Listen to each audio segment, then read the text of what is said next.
दोस्तों, किसी ज़माने में महिला को अबला नारी कहा जाता था, लेकिन वही नारी ने आज कहीं ना कहीं देश में नाम रोशन किया। जैसे सोफिया कुरैशी की बात ले लें, विकास ठाकरे जी की जो वाइफ है वो लगातार अपने प्रयासों को आगे बढ़ाते हुए कई महिलाओं के साथ ऐसे काम कर रही हैं जो वाकई में विकास भोग के साथ साथ भाभी का भी नाम लगातार हो रहा है। दोस्तों, मैं आपको बता दूं कि जनता फाउंडेशन की ओर से तूली इंटरनेशनल होटल में प्रोग्राम रखा गया था, जहां पुरस्कार से सम्मानित किया गया। ऐसी कई महिलाएं थी। भाभी से भी बात कर लेते हैं कि आज उनको किस बारे में यहाँ पुरस्कार दिया गया है, वो भी जानने की कोशिश करते हैं। भाभी, बहुत बहुत स्वागत है हमारे TNN में। नमस्ते। आज का जो पुरस्कार मिला आपको, किस लेवल पे मिला, क्यों मिला और कैसे मिला? देखिए, जनता फाउंडेशन की ओर से जिशान भाई ने मुझे जो पुरस्कार के लिए इनवाइट किया, तो उनसे मैं पहली बार जब घर में आए तभी बोली मैं कि भैया और किसी को चुन लीजिए, मुझे क्यों चुन रहे हैं। तो भैया ने बोला कि आपके काम का आपको पता नहीं भाभी, आप कितना काम करते हो और कितना समाज में आप काम करते रहते हो, दिन भर में कितना बाहर रहते हो, सबके लिए कुछ ना कुछ करते रहे हो इसके लिए। और मैं चाहूँगी कि जैसे MLA, मेरे हस्बैंड MLA है। दोस्तों, मैं आपको बता दूं कि ये नागपुर पश्चिम के आमदार विकास ठाकरे जी की धर्मपत्नी है, जो वाकई में अपना धर्म भी महिलाओं के साथ लगातार निभाती हैं। आइए पूरी बात करते हैं। MLA अभी बने हो, दूसरी टर्म अभी हुई है, दूसरी बार MLA बने। पहले मेयर भी थे, लेकिन जब शादी हुई तब उनका कार्य राजनीति में इतना कदम आगे नहीं बढ़ा था। तभी से मुझे ये सीख समाज कार्य की तो मैके से ही मिली। क्या हर कामयाब पति के पीछे पत्नी का हाथ होता है, जैसे आपका? बिल्कुल होता ही है, मैं तो कहूँगी होता ही है। और एक कामयाब पत्नी के पीछे भी पति का हाथ होता है, ये भी मैं कहना चाहूँगी।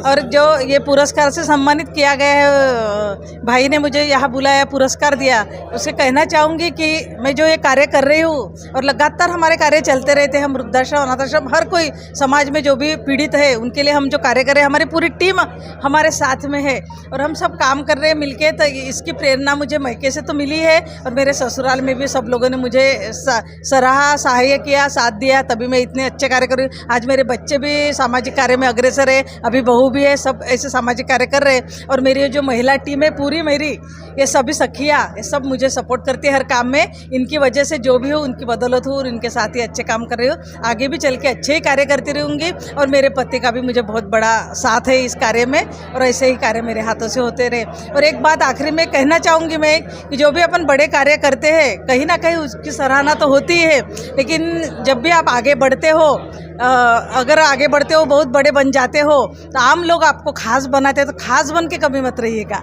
आम लोगों की तरह आम लोगों में रहेगा, आम लोगों के साथ रहेगा, ज़मीन पे चलते रहेगा, डाउन टू अर्थ रहेंगे, तो आपके पूरे काम अच्छे से होते रहेंगे और सब लोग आपके साथ खड़े रहेंगे। मैं ऐसा ही कहूँगा, और ज़मीन के जुड़ से हमेशा रहो और ऐसे ही काम अच्छे हमारे हाथों से होते हैं। भाभी जी, इस मौके पर एक राजनीतिक सवाल पूछ लेते हैं। राजनीतिक सवाल ये है कि जिस तरह आप कांग्रेस के लिए काम करती हैं, बीजेपी ने 1500 और 2000 रुपये महीना जो महिलाओं को दे रहे हैं, उसमें आप क्या कह रहे हैं? नहीं, उससे तो कहना चाहूँगी कि ये तो एक तो गलत बात है, बिल्कुल गलत बात है। मैं सही में कह रही हूँ, क्योंकि आजकल क्या हो रहा है, उनके खाते में 1500 रुपये आ रहे, 2000 रुपये आ रहे। और जो महिलाएं अच्छे से मेहनत करती थी, अभी उनकी मेहनत करने का ढंग और बोलने का तरीका अलग हो गया है। उनको ऐसे बैठ के खाने को मत सिखाइएगा, उनको काम के पैसे दीजिएगा। तो ये भी सुना कि अब महिलाएं पति की भी नहीं सुन रही क्योंकि 1500 आ रहा है। हाँ, बिल्कुल यही हो रहा है, इसलिए बोल रही हूँ। वो एक तो बिल्कुल घर में भी अच्छे से नहीं रह रही है, आते आ रहे पैसे, तो मैं काय को काम के लिए जाऊँ। और कहीं महिलाओं के शौक भी बढ़ गए, अलग से शौक करने लगी है, जैसे सिगरेट पीते हुए दिखती है। हमने बहुत सारी महिलाएं को ऐसी स्टडी की देखा है। तो महिला अपने पति की नहीं सुन रही है? हाँ, नहीं सुन रही फिलहाल, क्योंकि मेरे पैसे मेरे खाते में आते। और पति भी फिलहाल ऐसा हो गया है कि तेरे खाते में 1500 रुपये, तो महिलाओं को भी बेचारों को जरूरत रहती तो पैसे भी नहीं दे रहे, इसलिए उनका भी बिल्कुल दोनों का ही नुकसान हो गया इसमें। इसलिए ये तो योजना नहीं चाहिए थी, उनके मेहनत के पैसे दो और अच्छी योजनाएं लाओ,